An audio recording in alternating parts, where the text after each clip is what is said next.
Another element of propaganda that we're hearing from the anti-choice right in the wake of this leaked decision from the Supreme Court that is believed will overturn Roe v. Wade and Planned Parenthood v. Casey, essentially eliminating the general understood federal right to an abortion in most cases for women. One of the things we're hearing from the right is that this isn't going to go any further. It shouldn't be interpreted that this change to precedent, ending abortion rights as a federal issue, should connect to absolutely any other issue. Now, I don't believe that for a second. And in fact, yesterday I tweeted, quote, some of the people against abortion are also against gay marriage. They're against gay adoption. They're against interracial marriage. They're against divorce.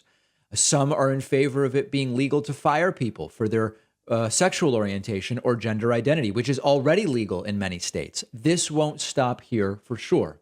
There are more people coming around to this perspective. There's a very good article in Esquire written by Charlie Pierce called They're Coming for Griswold and Obergefell and Lawrence and Loving. And these are decisions that relate to gay marriage and interracial marriage and other things. And he says, don't for a second believe what Alito put in that, or rather, this is from, this is from Antonin Scalia. We emphasize our decision concerns the constitutional right to abort. Hold on, who wrote this? You want to see this is reassurance? This is from Alito. We emphasize our decision concerns the constitutional right to abortion and no other right. Nothing in this opinion should be understood to cast doubt on precedents that do not concern abortion. And Charlie Pierce writes, God above, what a crock. They're coming for Griswold and for Obergefell, and for Lawrence, and for Loving, for all I know. There is no reason to believe that they're not coming for those things. And why do I say that? Well, I mean, just look at this. These are justices, all of them. Alito, Barrett, Gorsuch, Kavanaugh. We looked at their confirmation hearings yesterday, and when they were asked about Roe v. Wade, they said, listen, they do their standard thing. I can't prejudge. I might be in a situation where I have to, all that stuff.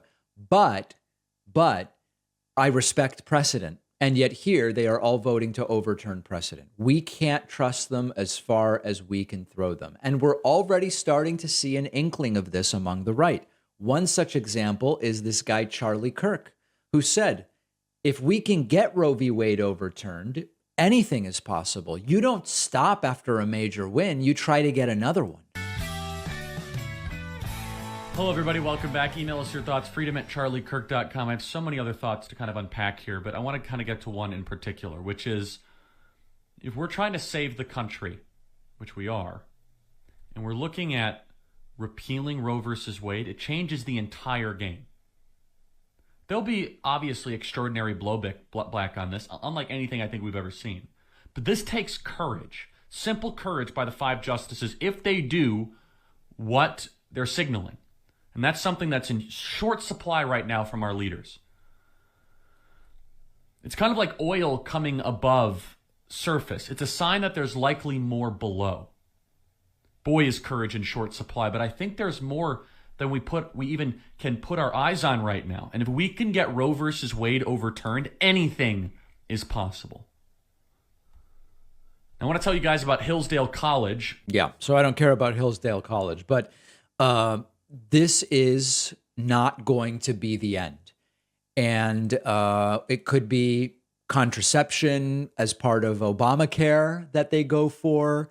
You know, when we say interracial marriage, I think that that's pretty far down the line. I don't think that that's next. But gay marriage is a reasonable target. Contraception is a reasonable target. A lot of these things are going to be targets. When you get your big, I mean, think back to maybe one of the greatest basketball teams in history, the Chicago Bulls of the 1990s. You know, they won those first 3 championships, and then Jordan retired, and then it was like, this is as far as we go, even though we're the best. But they didn't end there.